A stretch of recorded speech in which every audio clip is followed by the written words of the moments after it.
Assalamualaikum warahmatullahi wabarakatuh, sahabat JIH. Ketemu lagi dengan saya Hansna di JIH Podcast pada siang hari ini. Nah, sahabat JIH, siang hari ini kita kedatangan narasumber yang luar biasa, yaitu dokter spesialis bedah anak. Ya, kita sudah kehadiran dokter Novita Hermawati, spesialis bedah anak. Selamat siang, dokter. Selamat siang. Ya, sehat dokter? Sehat. Sehat. Sudah praktek ya hari ini ya dokter? Iya, Ya. alhamdulillah. Oke, nah sahabat JIH, dokter Hero ini praktek di rumah sakit JIH setiap hari dok? Senin dan Sabtu jam 7.30 sampai jam 8.30. Hari Jumatnya jam 13.30 sampai jam 15. Oke, nah itu sahabat JIH. Sahabat JIH kalau ada keluhan-keluhan terkait dengan bedah anak bisa dikonsultasikan nih di rumah sakit JIH Purwokerto. Nah, siang kali ini kita akan membahas mengenai kasus-kasus bedah anak. Mungkin sudah banyak yang sudah tahu tentang dokter bedah anak nih dok, tapi beberapa mungkin ada yang belum tahu mengenai kasus-kasus bedah anak dan ditangani oleh dokter bedah anak. Nah, kira-kira nih dok, dokter bedah anak ini menangani kasus apa saja sih dok? Ya, banyak kalau pas penggunaan sebelumnya ya. Misalnya hernia, punya anus, sudah kolongan hitam, himosis, tidak turun, atau tumor-tumor. Kita tangani juga. Nah, nih, kalau misalnya nih kayak bibit sumbing nih dok, biasanya ditangani sama dokter bedah anak atau Udah pasti. oh bedah plastik? Oke, nah itu. Nah itu yang sahabatnya beberapa kasus.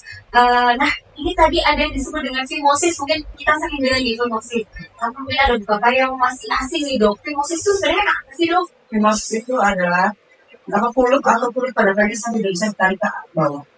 Oh, gitu. Jadi itu perlu disitan ya dok? Ya, Jika jika ada kelainan lain yang misalnya ujung dari pengenapan, keluar cairan kental, apalagi pada saat berakhir dan sering demam. Nah itu sudah menyebabkan infeksi saluran kencing, itu harus segera disitan. Oke, nah ya teman-teman tentang fimosis. Nah, kira-kira kalau misalkan ditangani oleh dokter bedah anak itu Pak, usia berapa nih dok? Anak-anak usia berapa? Usia 0 hari, 0 hari sampai dengan 18 tahun. Kalau dari WHO. sampai 15 tahun. Oke, dan sahabat juga kalau ada anaknya usia 0 hari sampai 18 tahun, ada keluhan-keluhan di kasus yang tadi sudah disebut oleh dokter Hero, itu bisa dikonsultasikan ke dokter bedah anak ya dok ya.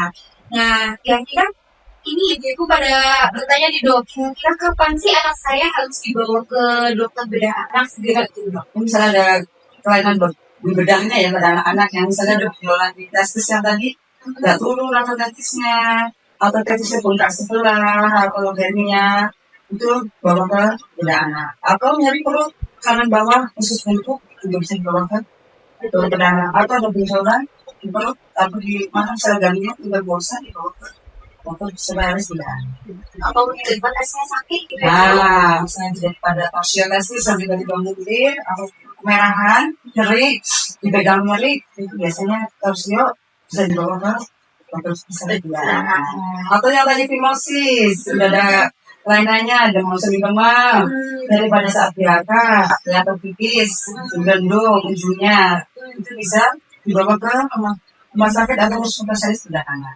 Nah, itu sahabat Jika. Jadi kalau sahabat Jika, putranya ini ada keluhan-keluhan tadi ya, misalkan tiba-tiba tesnya sakit gitu ya, di bagian tesnya sakit, bisa, misalkan kalau malam nih bisa dibawa ke ibu dulu ya, nanti bisa dikonsultasikan ke dokter bedah anak.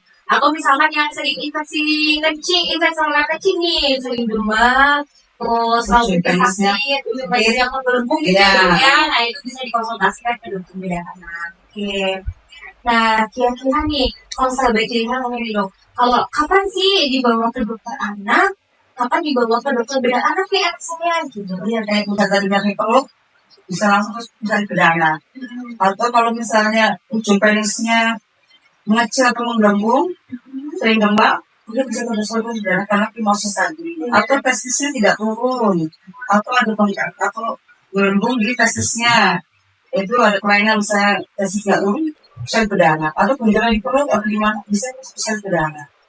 Nah, kalau bingung mungkin bisa ke dokter anak dulu. Kalau anaknya ke bedah anak bisa dikonsultasikan ke dokter bedah anak ya. Pokoknya ada banyak bedahnya, kita bisa ke bedah anak ke anak ya. Oke, nah itu sahabat Jika. Jadi kalau misalkan sahabat Jika bingung nih, anaknya mau dibawa kemana nih, anaknya sakit, itu bisa dikonsultasikan ke dokter anak dulu, tidak apa-apa. Nanti kalau misalkan ada kasus yang harus dilaksanakan atau ditindak oleh dokter bedah anak nanti bisa dikonsultasikan ke dokter bedah anak. Nah, kira-kira nih dok, kalau di rumah sakit JH sendiri, tindakan apa nih dok yang sudah bisa dilakukan di rumah sakit JH untuk bedah anak? Hipnosis tadi, Hipnosis, jadinya atau di hotel, kemudian kasih tidak turun, tidak punya anus juga bisa. Nah itu kan tergantung kalau dia punya anus bisa langsung dikerjakan bikin anusnya atau bikin kolostumi dulu disuruh untuk sementara waktu mega kolon pemerintah juga bisa. Oke, itu biasanya dilakukan kapan nih dok? Kalau yang nggak punya anus, apakah setelah lanjut ketika tidak ada anus langsung dikerjakan atau menunggu berapa lama dulu di dok usianya? Kalau udah ditemukan dia tidak punya anus, bawa segera aja ke rumah sakit JIK ya atau IGD dulu. Nanti kita bisa ada penunjangnya kan. Kalau dia kurang dari 1 cm di atas ronsennya, itu bisa dilakukan anoplasti atau langsung di anus. Tapi kalau lebih dari 1 cm, yang bisa dilakukan kolostumi atau sebuatan di paru. Jadi sementara waktu. Jadi kalau udah ditemukan tidak punya anus, misalnya gitu langsung bawa aja ke sini. Itu harus ada penanganannya soalnya. Oke, karena nanti akan Jadi sampai dok, ya, gitu. Oke, nah itu teman-teman ya, sahabat Ika, jadi sudah banyak yang bisa dilakukan di rumah sakit JH Bogor untuk sudah anak. Nah, kira-kira nih dok, kalau ada yang tanya, apakah semua kasus bedah anak itu harus di ruang operasi nih dok? Apa bisa sih dilakukan di polis saja atau mungkin di ruang bedah kita mungkin dok? Kalau kita sih mengarahkan ke kamar operasi karena anak-anak ya. Biasanya kan tidak kooperatif, bisa ditendang kita karena takut kan atau nyeri nanti tidak bagus hasilnya. Jadi saya harapkan sih mendingan di kamar operasi. Jadi biar lebih bagus dan lebih tenang, adiknya tidak tenang. Lebih kooperatif ya. Karena kan kadang takutnya malah nanti rewel terus orang tua juga panik ya. Nanti malah tindakannya tidak bagus gitu ya. Oke, nah ini biasanya kalau misalnya anak-anak mau tindakan operasi, apakah anak-anak juga harus dipuasakan nih dok? Iya, karena apa? Karena untuk pembiusan kan ada misalnya ada pasang alat di etel misalnya itu kan ada nanti muntah ya. Kalau dia muntah diharapkan lambungnya udah kosong. Kalau dia ada makanan masuk ke paru berbahaya karena bisa berhenti nafas atau spasme otot nafasnya. Dan makanya kenapa dipuasakan pada anak-anak tetap harus dikasih. Harus dipuasakan. Iya. Oke. Nah, ini kalau misalnya ada yang tanya nih dok, kalau untuk hitan atau sirkusisi, biasanya kan sekarang udah banyak metode itu. Nah, kira-kira apakah semua metode itu sama saja dan bagus semuanya atau seperti apa nih dok? Kalau kita sih saran tetap yang konvensional ya. Jadi untuk mengendalikan sari perdarahan yang cepat terus mengendalikan biar tidak terpotong penisnya kan lebih aman bisa. Jadi juga untuk pemanasannya tidak semua pemanasan jadi itu merusak saraf dan lain sebagainya. Jadi kita tetap saran konvensional.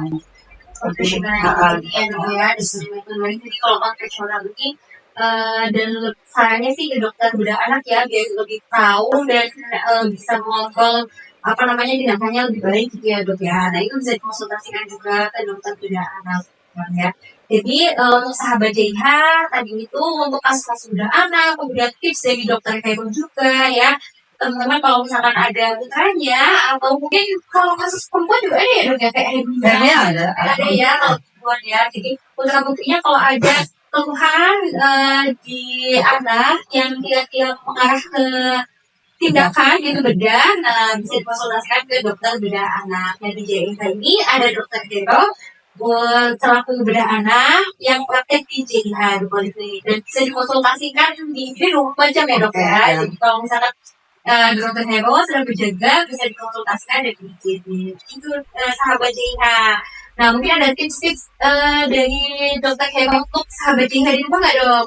Ya misalnya kayak susu tuh ya, jadi jangan jajan sembarangan lah ya. Jangan pijat itu ya. Kalau nyari jangan langsung dipijat karena bisa merusak lebih parah lagi. Ya apalagi kalau misalnya habis jatuh itu kan sering ya dong anak-anak habis jatuh mungkin ya umurnya sakit terus habis itu dipijat dulu gitu.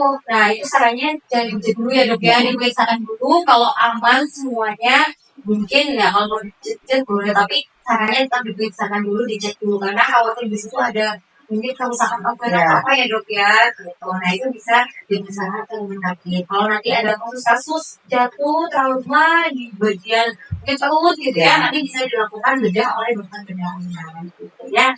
Ada tambahan mungkin dari dokter Hero? Nggak ada ya. Baik sahabat JK, kita sudah sampai di penghujung podcast kali ini. Semoga apa yang kita bahas kali ini bermanfaat untuk sahabat JK semuanya. Saya akhiri, wassalamualaikum warahmatullahi wabarakatuh.